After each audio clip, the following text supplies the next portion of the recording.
I've been asked, because of my background, to talk a little bit about Ebola.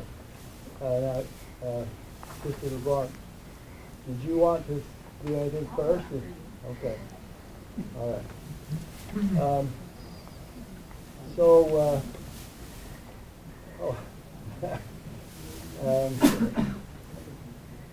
I still remember sitting on the grass.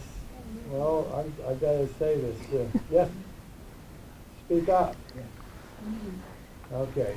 I was at the Weaver State, and my old friend said, whatever you do, don't take a microbiology class. And it ended up I had to take one, and the rest was history for me. So we studied a lot of things on diseases and viruses, and I found that really interesting.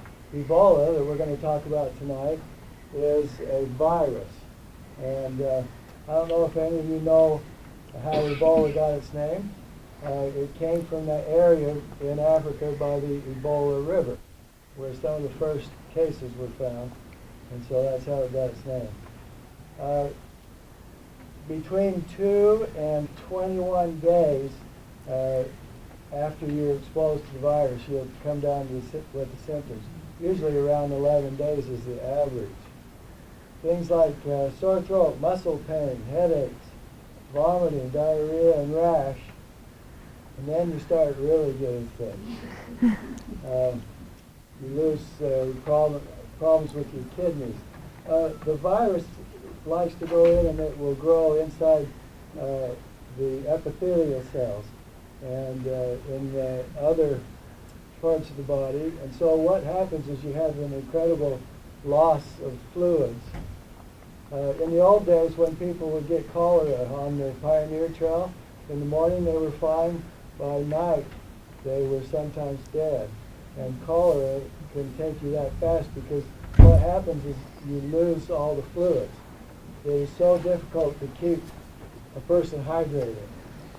So the virus is spread. Are you going to hook me up to a mic? Yeah. Virus is spread, interestingly enough, by bats and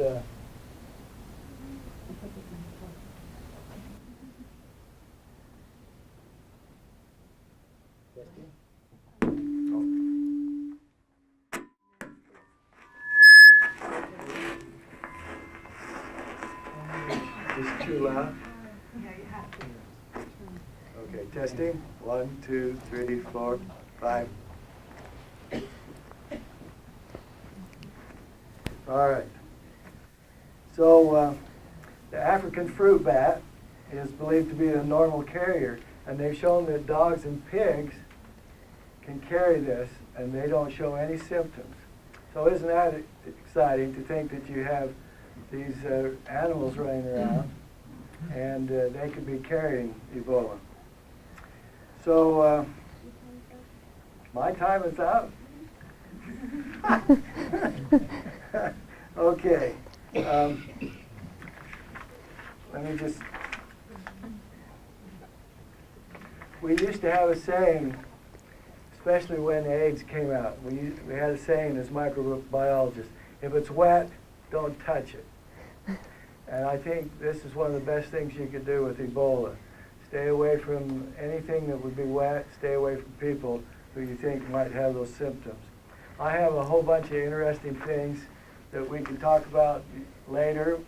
They have a pandemic preparedness free online course, and you can go online, biodefense.com. So if you have some more interest in it, one of the things that we're going to stress with April, I think she's going to talk about how we deal with Ebola, so we'll turn the time to her. Yes? The question that I've had, I know that it's bad when you get it. I know that the fatality rate is comparatively really high. I have not been able to get numbers on how contagious it really is. there have been 5,000 deaths to date in this current outbreak. You lose 20,000 in the United States from flu. How contagious is this? Yeah. So, do you want me to grab that guy? I'm a nurse. I worked in the pediatric ICU at St. Luke's for 10 years. But I've talked to, I don't work now. I'm home with little kids. So thank goodness I have a husband that lets me do that. But I've talked to a lot of people in the hospitals. And both hospitals are preparing. From what I understand, they only have one room each that's capable of taking care of one patient. It would take a staff of 5 people to care for that one patient. And if there's an x-ray machine used, it would have to be disposed of. What you would have to wear to take care of that one patient would be 2 pairs of booties, a full waterproof, like you could fill a full of water, suit, a mask, a face shield, a head smock, and 2 pairs of gloves, one on the inside, one on the out. And it takes one person just to take your clothes off of you who's also wearing protective garments, because anything that gets on the outside of them could be gotten onto that person. It isn't airborne. The other problem with knowing about how contagious it is or how many people have it or how many people die from it is that in Africa they don't often report it because of the stigma associated with it. So the families don't report people who get better.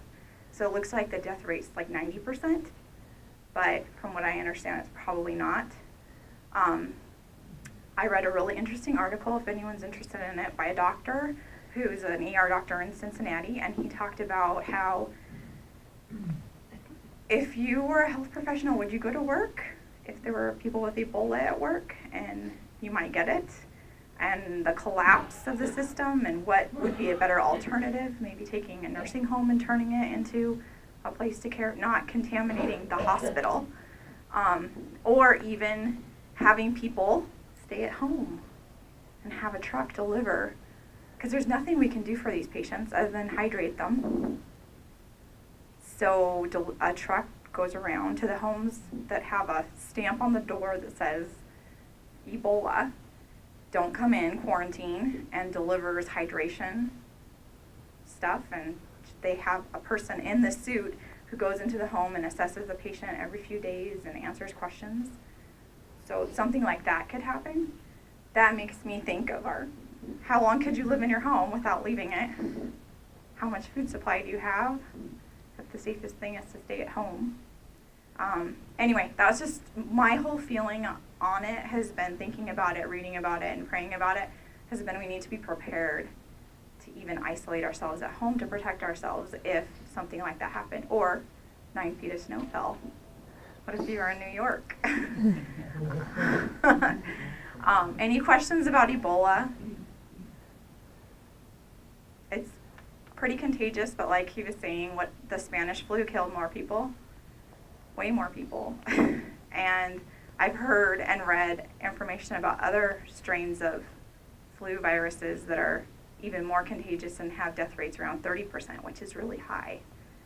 I don't know that I'd want to get a flu.